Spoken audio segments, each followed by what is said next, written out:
Hi guys, it's me again, and I don't know why I was doing my videos outside, it's like really cold out here.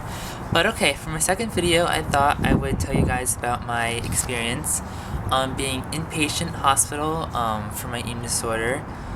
I have my schedule here, like throughout the day. I'll talk about like my experience and like a typical day there and such. So let's get started. So I was inpatient for about 7 to 8 weeks. I got admitted January 28th and I got discharged March 18th. I was originally supposed to be there for longer, but my insurance kicked me out, so that's why I'm actually out right now.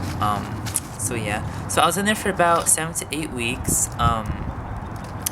And altogether I think it did help me a lot. It helped like if you watch my first video, I told you that like freshman year my eating disorder was like not really there, and I felt I was in like a good place, and I feel I feel that way again now. So I feel like I'm in a very good place now. Obviously I'm not like 100%, but that's not expected. I feel like the first couple weeks there were more helpful to me than like the 7th and 8th week, because the groups start repeating themselves, everything you've heard already. You're basically just, in my opinion, like when you get to be there for like 8 weeks, you're just there to like, gain weight really. So that's just my opinion, but let me tell you about a typical day at the hospital. Okay, so you had to wake up at 5:30. The unit I was at had 7 rooms, 14 people. So it depends on like what room you were in, what time you woke up. And you had to wake up and get your vitals done and weighed. Sorry, I'm like really cold out here, so my voice sounds weird. So then you could go back to sleep or shower. Showers were open after you get weighed or like at night, so I usually should have started in the morning to get it over with. And then breakfast was at 7:30, sometimes around 8. Again, I could talk about this in another video, like the size of your meal obviously depends on the calorie level you're on. So if you're on like a bigger calorie level, then obviously your meals will be larger, but it all depends on where you are. And the meals there. The meals are okay, like you're allowed to play music. We would always make like a playlist on iPods to play. You're not allowed to watch TV, but you're allowed to like play games. We would play like table games during the meals. Okay, so that's breakfast.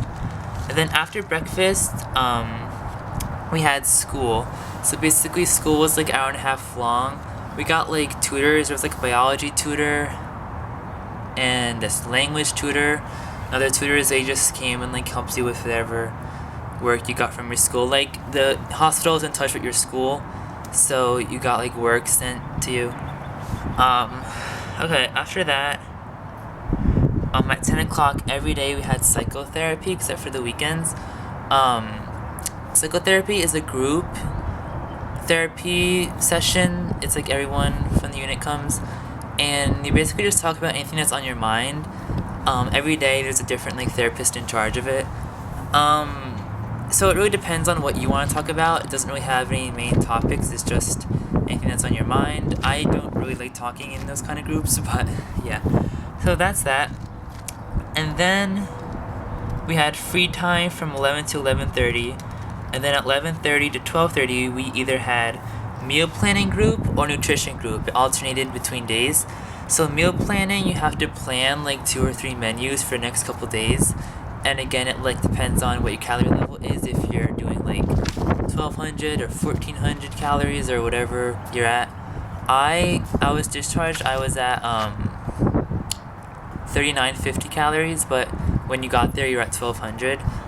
So you get increased like every 2 days. Yeah.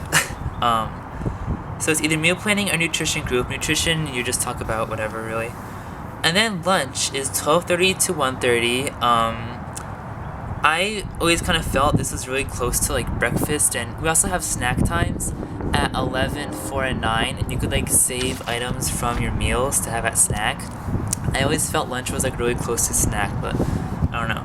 So then after lunch, from 1:30 to 2:30, we always had a group. Now it depended on what day was on what group you had. It was either journaling, where you just journal. Journaling is big there, so they give you a journal. You could just write whatever you want. Nursing ed, you just learn about effects of like eating disorders on your body and such. Art therapy and OT, those are my favorites. Like art therapy, you usually had like a topic or a theme to make some type of artwork about. But OT was really fun. It was like you could just do anything that would like distract you from your eating disorder, basically. So we would like do arts and crafts or watch movies or make bracelets. Like that's basically what we did there. And then recreation was on Friday, and that again is just anything that distracts you from your disorder, like watching a movie, whatever you want to do. Okay, so then 2:30 to 3 is free time. Then at 3 o'clock it's another group. It's either like relapse prevention, just a group talking about preventing relapse. That group was kind of all over the place, I don't know. Body image group. That group was not a lot of people's favorites. We did some like stuff in that group, like activities that were like hard. You need to like draw what you think your body looks like and like really uncomfortable things. So not many people like that group. We like meditated sometimes. They play like a soundtrack and you could just like bring a pillow. Yeah, like in the hospital, like you each have your room, but then there's like a multi-purpose room, and basically you're there for your meals, your groups, anything. It's just a big room, big table, TV, books, board games, whatever. And I'm running out of time already. Oh my god, okay. And then 4 to 5:30, that was like the main free time. A lot of people took naps then. At 4 you get your vitals done again. So you had to like get in line, get your vitals done and stuff. And then 5:30 was dinner, and everyone said that was like really early, and it is like 5:30 dinner. But dinner was like I forgot what I was gonna say. Dinner was, yeah, okay, dinner is dinner. Then after dinner, we always either had meal processing or wrap-up group. That group was only half an hour, and basically, like, if we had a wrap-up group, you just talk about, like, your day or your week and how your meals are going. No. Meal planning is when you talk about your meals. Like, during meal planning, that's the only group ever that you could talk about food in. Like, in any other groups, you couldn't mention any food items. Obviously, you can't talk about weight or calories during, like, any time. So that's that. And then 7 to 8:30 is visitation hours. They're so short. It's only, like, an hour and a half long. But, so your parents could call in your friends. I think you only allow, like, 4 people at a time, but it doesn't really matter, I don't think. You could, like, play games, show them around. I don't know. And then after that, you just have like a snack at 9, and then bedtime is at 11. So yeah, that's the schedule I was on for 8 weeks. I'm trying to think what else to say. So, like, they're pretty strict there when you're at meals. They always check, they like watch you like a hawk during meals. Like the table is like long, and then there's a nurse at one end of it. And right was they watch you like a hawk to make sure you're not doing any rituals, but they don't tell you if you're doing rituals, they just write you down. So it's like really kind of annoying. They don't even tell you if you're doing something wrong. And I'm gonna run out of time in like 2 minutes. Okay, I should make like a part 2 of this maybe, I don't know. But yeah, so that's basically my experience, my schedule at the hospital. So I really hope you enjoyed this video, and more to come. Thanks for watching, bye.